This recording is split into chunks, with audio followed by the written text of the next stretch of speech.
Hey everyone, welcome to Strange Stories, where we explore near-death experiences and supernatural stories from people who've had a glimpse of the other side.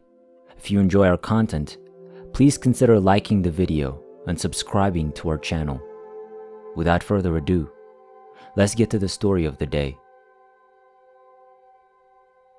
I was resting on my bed when I noticed myself peering down on myself from the upper portion of the roof. I was floating above my body and didn't realize it at first. Who was I observing? I wondered at first. As a result, my body looked odd. Then I heard someone say, "Let's go." I sensed the presence of a being nearby. Despite not heading there, we started ascending as if through a viaduct. We were enveloped by humid clouds, which felt nice. I noticed other viaducts where other beings ascended. I had the impression that my earthly life was coming to an end, and I asked myself, is this what is about to happen? It may be, the voice replied. I had emerged from my body, steadily ascending and drifting towards a location where I noticed a subtle blue haze, followed by an oppressive gloom. I proceeded to rise till I found myself in a rectangular room. Suddenly, I found myself next to two entities that I could only see with my lateral vision. They had wide, expressive eyes. "Is this a final act?" I inquired. And they replied, "Perhaps." Then I wondered, am I dreaming? No, you are not hallucinating. Take a look at your family right now. At a certain distance, as if posing for a photograph, a big number of people from my family, some recognizable and others not, but strikingly similar. They were given to me as unidentified ancestors and children who had perished while they were young. They gave me a friendly smile. They appeared appreciative and pleased to meet me. I also felt goodwill and delight at recognizing most of them and recalling the most positive recollections of them. I attempted to approach them, but they instructed me not to. I had such a strong sense of warmth that I didn't want to go.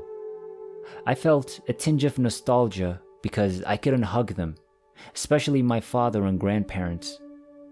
They gradually went away and a wide range of tapering apertures formed. As they ascended through their lower and extremely deep angle, forms of people sprung forth, and I could see their little heads all the time. Very low at the start of their rise, suddenly, I saw what appeared to be the image of my kind mother, who was also climbing on one of the channels. When I questioned if it was her allotted time, they answered, "Quite likely, but not anytime soon." Many people arrived, and we exchanged glances. We recognized the physical qualities of our family, albeit I couldn't recognize them clearly or precisely. Others had become completely unrecognizable. It would be more than 10 years before I recognized them as relatives or acquaintances of my brother, Carlos Alberto. I saw other entities and heard them remark that I was in a state of great transformation. They told me I could go on, but they didn't know whether if I went to the end with them, I'd never be able to return. I wanted to make sure there was no danger in going any further. They stated that there was a high possibility of never being able to return from here on out. Nonetheless, I chose to continue, and I entered a creamy area that seemed like a large canal. As I climbed, a magnificent and explosive light of crimson and orange tones burst from the bottom. My entire existence was evaluated in a monologue that began. I observed all of my previously revealed acts. I wondered if I could have done it if they had been different, but I was reminded that it is pointless to criticize or accept them as synthesizable. Despite this, my curiosity drove me to investigate the possibilities and chances of these happenings and incidents.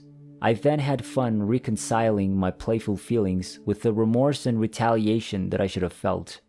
However, I was not dissatisfied with any of them.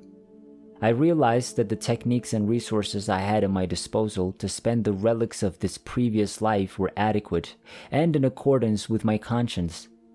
I felt a bluish stupor all around me. Then I saw figures of friendly beings that greeted me and agreed with my thoughts. I discovered that incidents that appear significant during the course of one's life are not so significant. I then identified with my ego, Diego. I decided that there were some things within the transcendental that I would have liked to study in terms of their function at the time of the deed.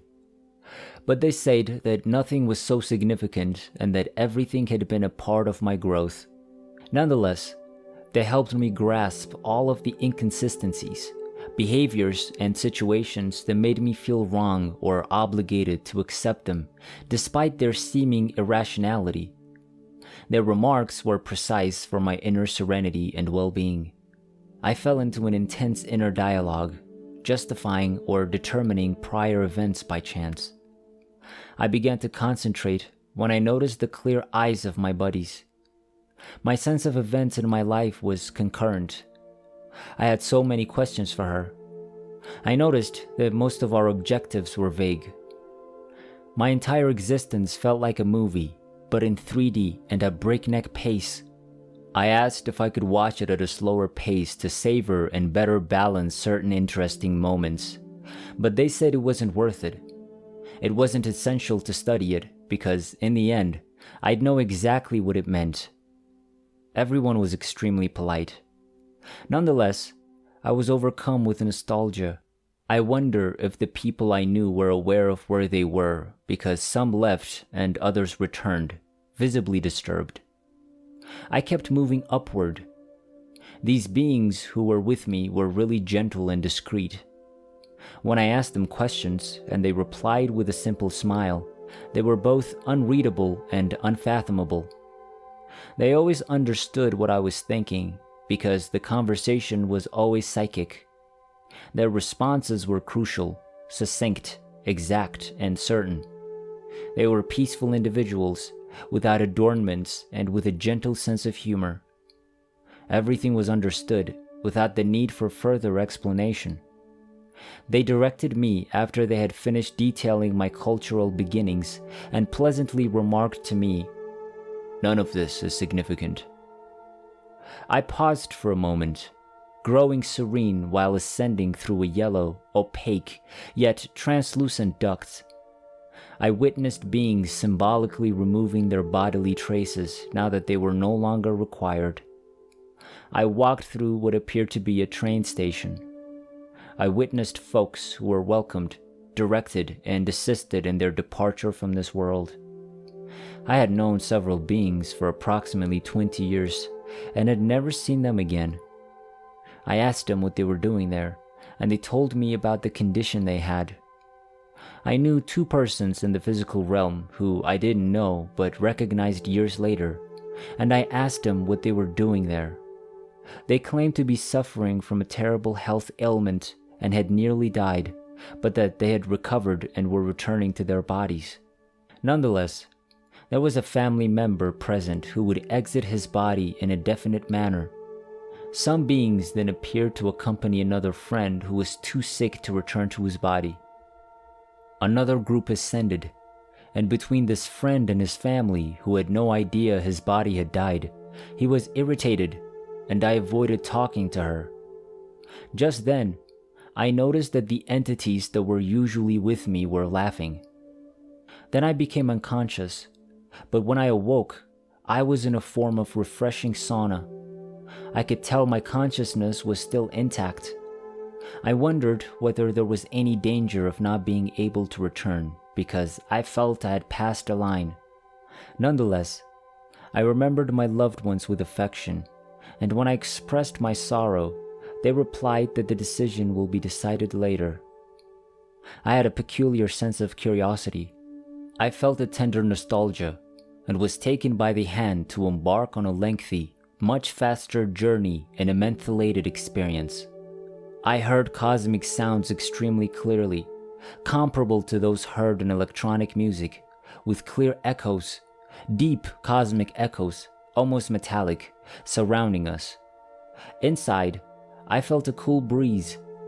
There were lovely fragrances.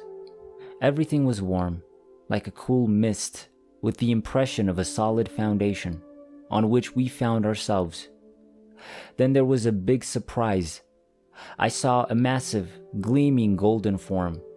A figure of light emerged from its center, considerably wider and stronger than the rest.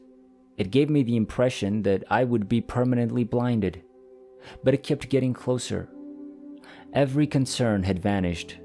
Some sort of conversation had to have taken place with this amazing being in the midst of a beautiful days in which this magnificent entity exuded supreme harmony and enveloped me with great grandeur. It was brimming with information, insight, and intelligence, and I was only a bystander. Finally, I noticed a slice or differential channel on the floor between its center and me. It informed me that I could jump over it, but that I would never be able to return. Then I was advised that I return without having any additional encounters. I found it very impossible to leave the core of the great fullness and overflowing satisfaction that I had perceived there. I was asked if I still wanted to return, with the understanding that several issues remained unsolved. I replied that I could return and asked if it was feasible to send me back. Then I heard a thunderous clicking sound that split me in two. I was finally able to escape the intense radiance. I was back in a misty plain, and it was refreshing. When I ran into my prior companions, I was taken aback and incredulous, wondering what had happened there. That's right, I had returned. Yes, I said. They were almost knocked down, and they believed this was practically impossible, and they would have to prepare me for far more extreme experiences. Then they told me that I would live a life that was equally torturous and successful until the designated moment. When I looked up, I was passing people who were ascending or descending. Surprisingly and unexpectedly, a figure of my younger brother, Carlos Alberto, materialized in front of me. I looked astonished, and he indicated that he would soon pass over. Various people arrived around him and greeted me, despite the fact that I had never met them. They made it clear that they were good friends with my brother and that they too would be leaving. I came to meet them many years later. In actuality, I had never seen them before. Then, one day, a tall young boy I'd never met appeared and greeted me pleasantly. I had no idea who he was. He claimed to have the same name as me and that we were related, but I couldn't help but notice his extremely familiar characteristics, particularly a striking family resemblance. Also, many years later, when I had the opportunity to return to one of my amazing uncle's homes, I met with the eldest boy, whom I had not seen since infancy, now the eldest and identical to the one I had seen during the experience, and, it would appear, a little bit later. When I returned to rejoin my old friends, they told me how far we had traveled from where we had first met. It was like a portal into the mist that ascends 3 or 4 steps, and they never stopped using it. "Well, let's go," they exclaimed. They responded that they were aware of the steps and would look around as they approached the entrance. When I poked my head around the entrance, everything around them was pitch black, and you couldn't see the bottom, but one of them told me I had to take a step. We smiled goodbye, and I began to fall at a deafening pace into the black, huge, and fathomless pit, which made me dizzy and tormented for some seconds, and I began to feel that what I thought was myself would very rapidly burst.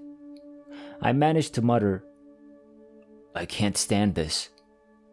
And then, seemingly out of nowhere, I heard a voice say to me, "Yes, you can. Put up with it."